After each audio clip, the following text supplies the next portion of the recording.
Pada cerita sebelumnya, dikisahkan pada tahun 1928 di Korea saat dijajah Jepang.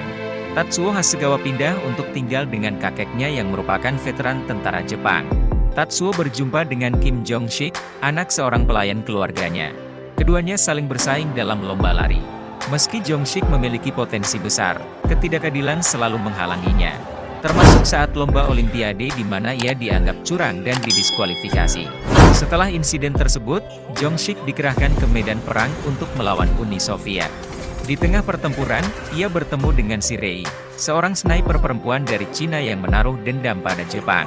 Namun, dalam sebuah misi penyelamatan, Shirei tewas karena luka tembak. Konvoi tank Soviet telah melintasi jembatan yang dibangun oleh pasukan Jepang, sementara Tatsuo dan pasukannya masih belum menyadari serangan yang sedang terjadi. Dalam upaya terakhir untuk memberi peringatan, Jong-sik berlari sekuat mungkin ke arah pasukan Jepang untuk meminta mereka mundur. Tetapi usahanya terlambat dan pertempuran telah dimulai.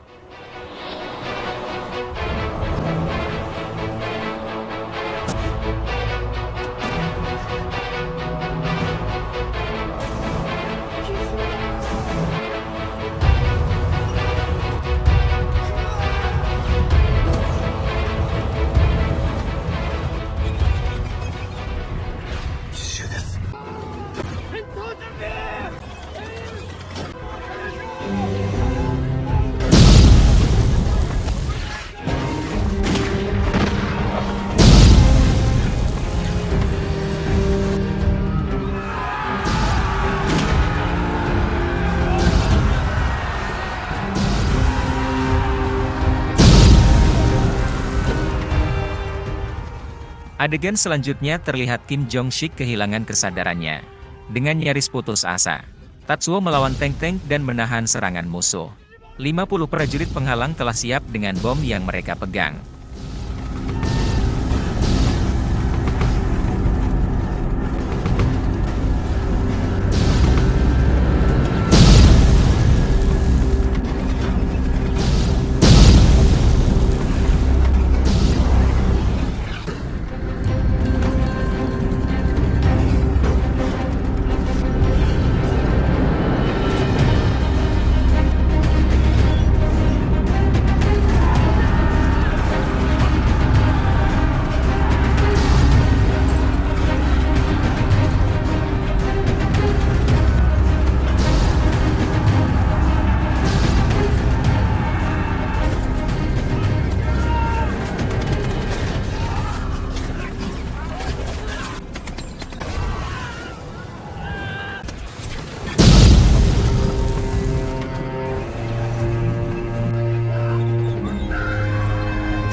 Meskipun mengalami banyak kehilangan, pasukan Jepang berhasil mengatasi serangan Soviet.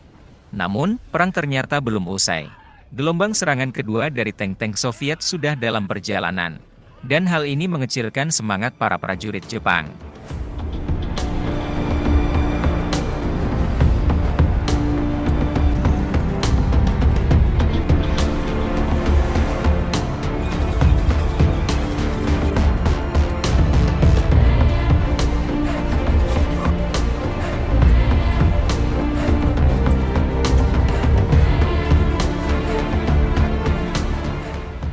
Tanpa berpikir lebih lanjut, Tatsuo menembak prajurit-prajurit Jepang yang mencoba melarikan diri dari medan pertempuran melawan Soviet. Ia sepenuhnya kehilangan akal selama pertempuran itu.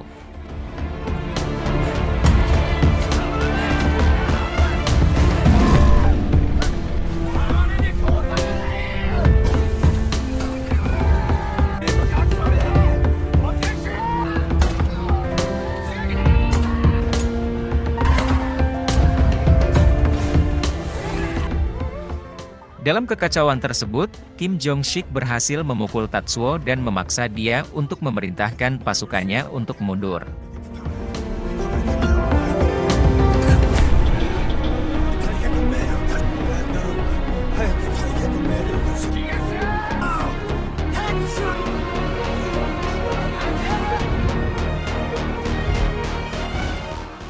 Akan tetapi, pada akhirnya, Tatsuo membawa Jong-sik mendekati tank Soviet, berusaha untuk meledakkan salah satu dari mereka.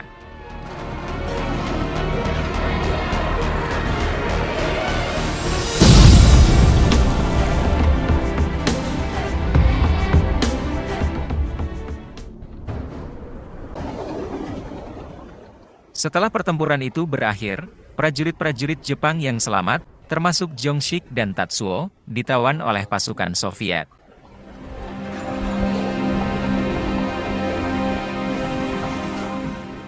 Prajurit yang terluka dan tewas ditinggalkan begitu saja di jalan. Mereka diarahkan menuju Kungurs, kamp tahanan perang Uni Soviet yang terletak di lembah yang membeku. Tawanan diwajibkan untuk bekerja keras bagi Soviet. Sebagai bagian dari sumpah tersebut, Tatsuo diperintahkan oleh kepala kamp Soviet untuk menginjak bendera negaranya. Tetapi, Tatsuo memilih untuk menolak. Sebagai hukuman, Tatsuo dipukuli hingga tak sadarkan diri.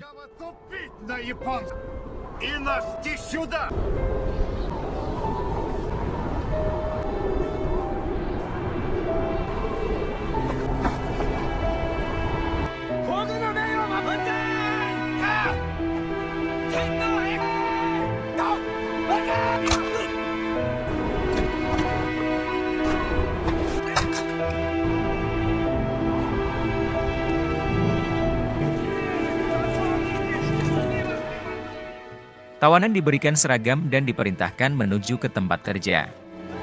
Kemudian, seorang pengawas tawanan bernama Anton memberikan penjelasan mengenai aturan yang berlaku bagi tawanan. Anton ternyata adalah Jung Dae, teman dekat Kim Jong-sik. Mereka pun bersatu kembali.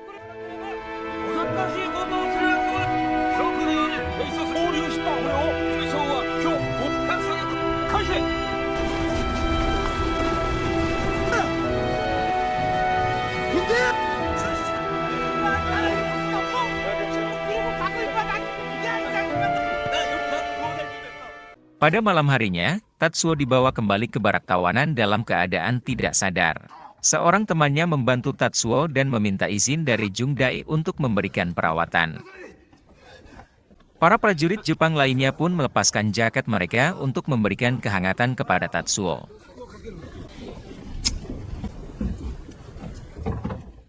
Di lokasi pekerjaan, sebuah insiden terjadi ketika Mikai dan rekannya menjatuhkan sebatang kayu yang menimpa Jung Dae. Akibatnya, Mikai dipukuli oleh Jung Dae hingga kehilangan nyawanya.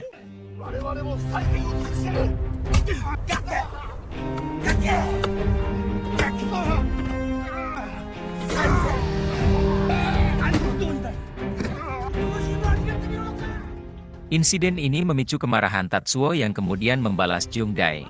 Bentrokan tersebut merambat dan melibatkan tawanan asal Korea dan Jepang.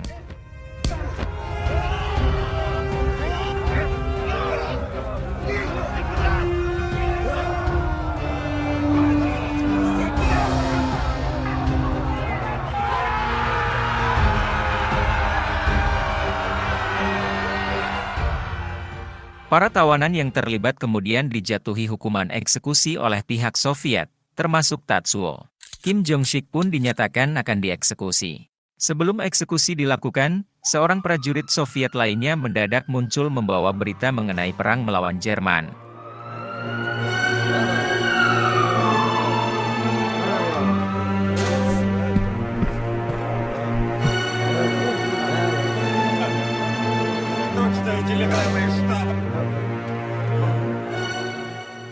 Para tawanan kemudian diberikan dua pilihan. Bergabung membantu Soviet melawan Jerman atau dihukum mati. Mereka pun diberikan seragam militer Soviet, dan para tawanan yang lamban mengenakannya langsung ditembak. Желающие право выбора и шансы.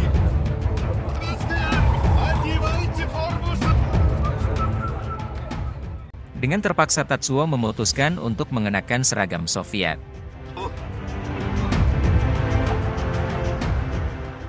Mereka tiba pada daerah Sedov di Uni Soviet.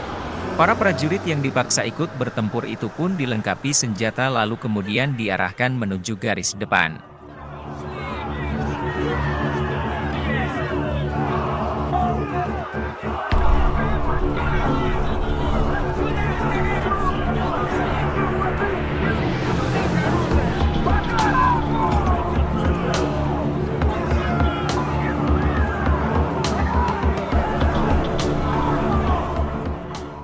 Di sisi lain, pasukan Soviet berlindung di balik parit, sementara pasukan Jerman telah bersiap dengan senjata mesinnya.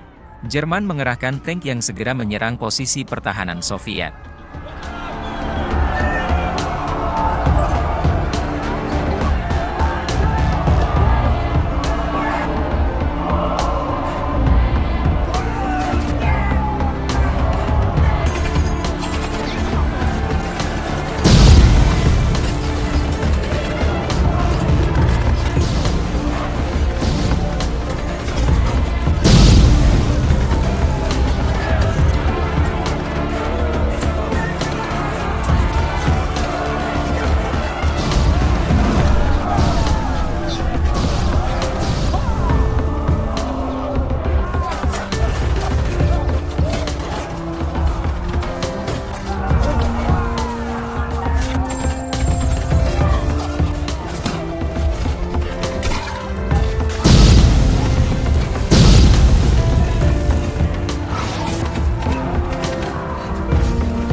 Akibat ledakan tembakan tank, Jong-sik mengalami luka pada telinganya yang menyebabkan rasa sakit yang luar biasa.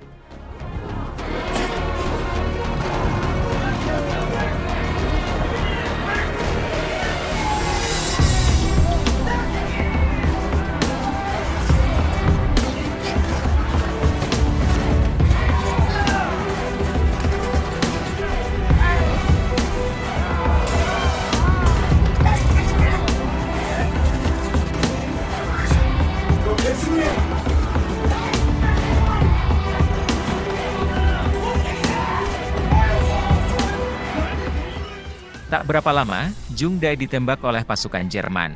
Jong-sik meminta Jung Dae untuk melarikan diri, namun Jung Dae menolak dan memilih untuk terus bertempur.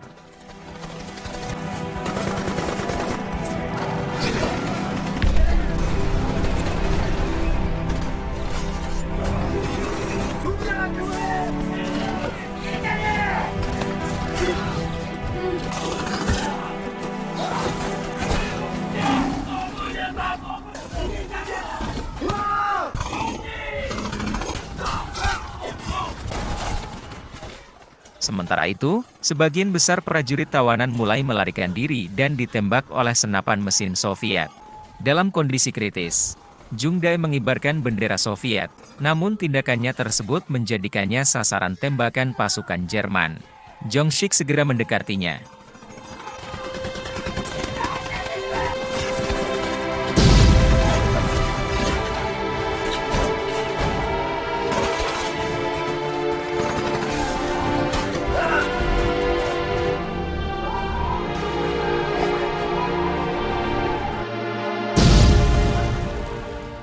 Saat merintih kesakitan, Jung Dae meminta maaf dan menunjukkan foto Yunshu yang disimpan di bajunya. Sebelum akhirnya mereka berdua terseret akibat ledakan bom.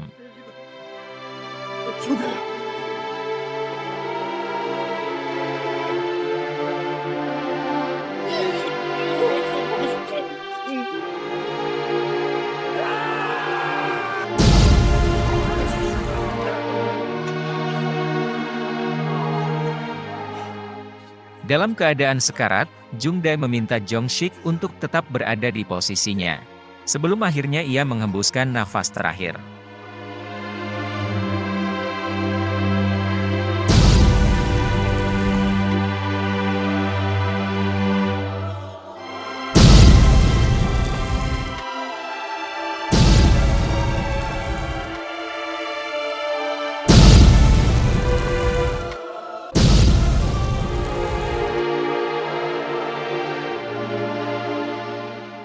Setelah pertempuran mereda, Tatsuo berjalan lesu mencari kawan-kawannya yang mungkin masih selamat. Yang ia temukan hanyalah Kim Jong Sik yang sedang melepaskan seragam dan senjata milik prajurit Jerman. Dia berencana untuk menyeberangi pegunungan menuju Jerman, dan Tatsuo memutuskan untuk mengikutinya.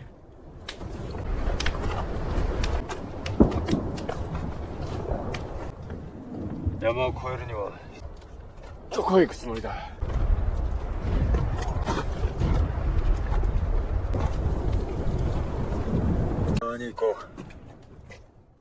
Dalam perjalanan melintasi pegunungan yang dingin, dengan luka tembak di perut, langkah Tatsuo terasa semakin berat. Kim Jong Sik membantu memapahnya untuk terus bergerak. Akan tetapi, secara tiba-tiba Tatsuo tersandung dan jatuh. Lukanya memburuk hingga dia tidak bisa berjalan lagi. Pada saat itulah, Kim Jong Sik mengambil inisiatif untuk menggendong Tatsuo hingga ke pemukiman. Di sana, Jong Sik berupaya menemukan obat untuk Tatsuo. Tetapi pencariannya sia-sia.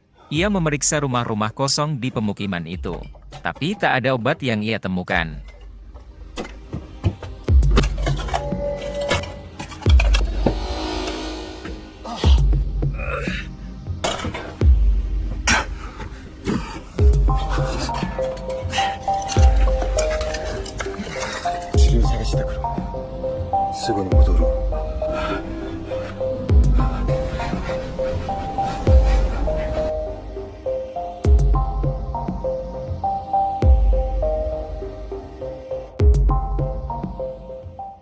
Secara mendadak, sekelompok tentara Jerman melewati mereka.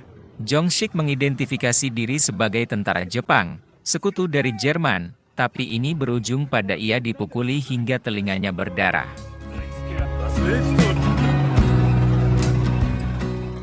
Dan ia pun ditangkap oleh tentara Jerman.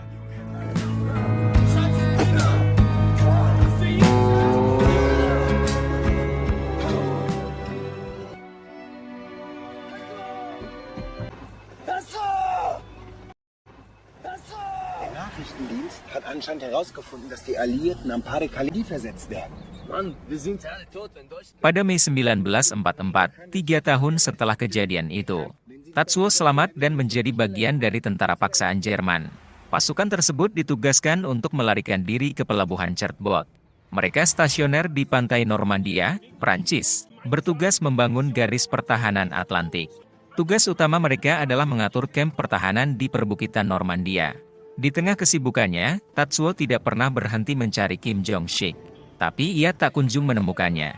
Dan pada suatu sore setelah selesai bekerja, ketika Tatsuo sedang menikmati matahari terbenam, ia melihat seseorang berlari di pantai. Tatsuo mendekat, dan ternyata itu adalah Kim Jong Sik, sahabat yang telah beberapa kali menyelamatkannya.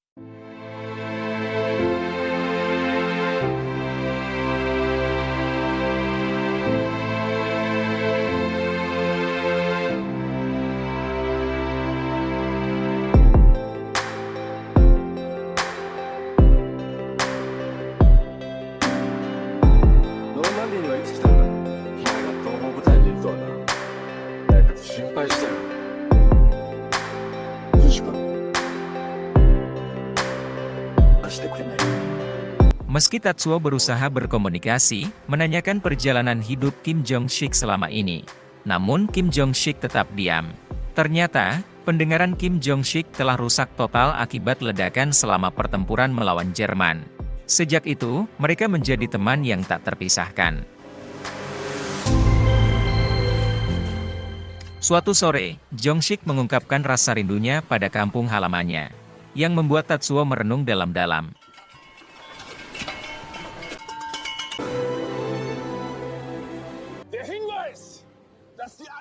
Beberapa hari kemudian, Batalion Timur dihimpun. Mereka akan dipindahkan ke Nordpass de Calais. Ini membuat Tatsuo merancang sebuah rencana untuk membawa Kim Jong-sik pulang.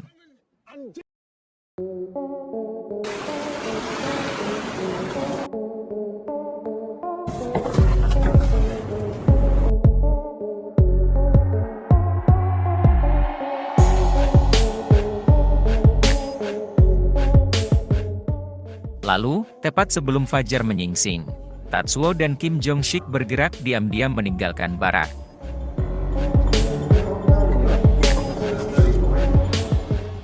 Saat mereka keluar, langit sudah dipenuhi oleh pesawat tempur Amerika yang melepaskan bom-bom mereka.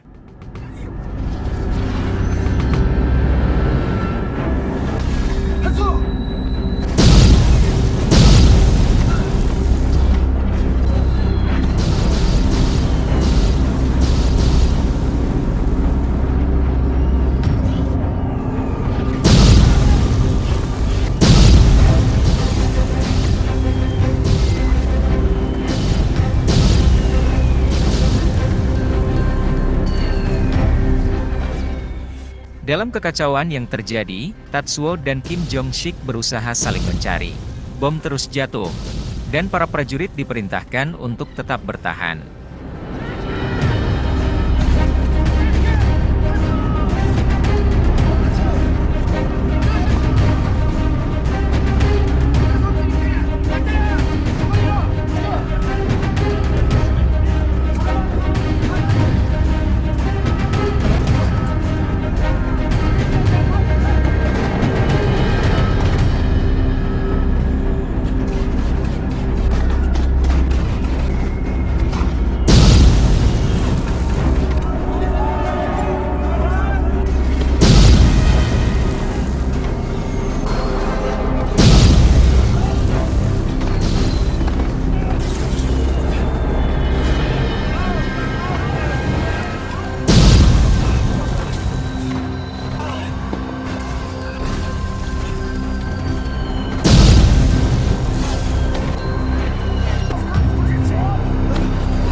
Setelah serangan udara mereda, serangan dari kapal perang pun dimulai.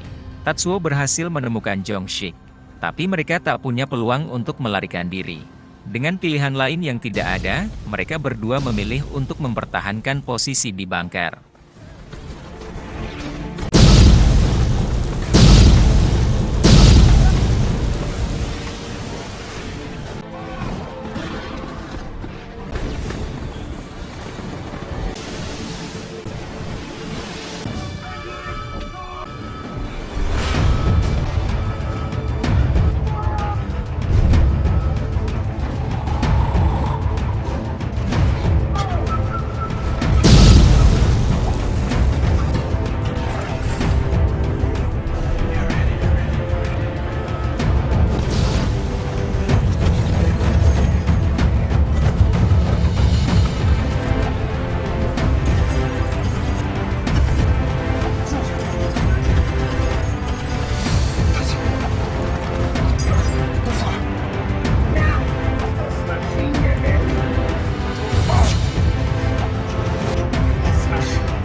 Meskipun mereka berjuang keras menembaki musuh, namun tak lama kemudian amunisi mereka habis. Dan tidak ada amunisi cadangan yang mereka dapat temukan.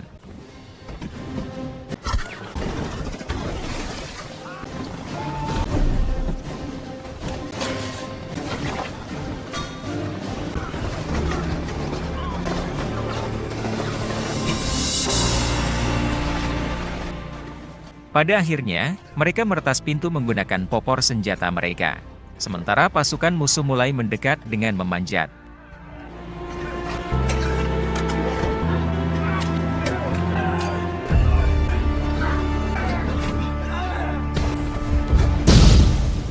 Ketika mereka berhasil keluar, mereka menyaksikan bahwa tentara sekutu telah mengambil alih kontrol kamp Jerman.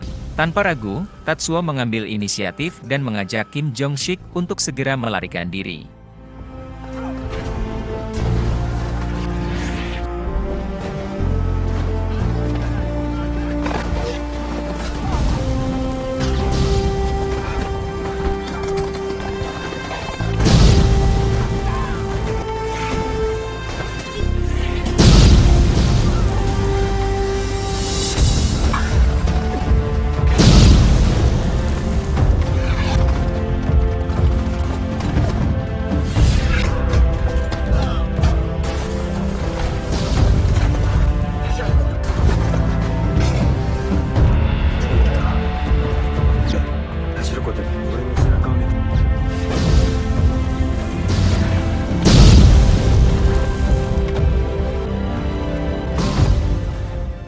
Di tengah hujan peluru dan ledakan bom, kedua teman itu terus berlari.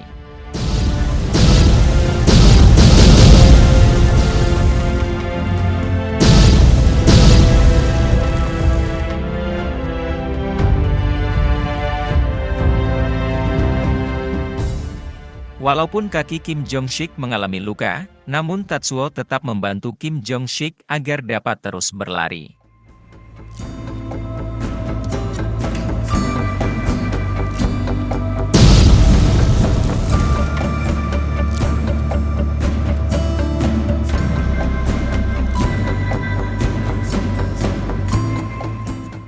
Kim Jong-sik terluka parah di dada kirinya, yang membuat darah terus merembes keluar. Dalam situasi kritis ini, Kim Jong-sik dengan cepat melepaskan kalung milik Tatsuo dan menggantinya dengan kalung miliknya sendiri. Tindakan ini dilakukannya dengan tujuan melindungi Tatsuo dari ancaman yang bisa membahayakan nyawanya.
Setelah peristiwa tragis ini, Tatsuo mengubah namanya menjadi Kim Jong-sik.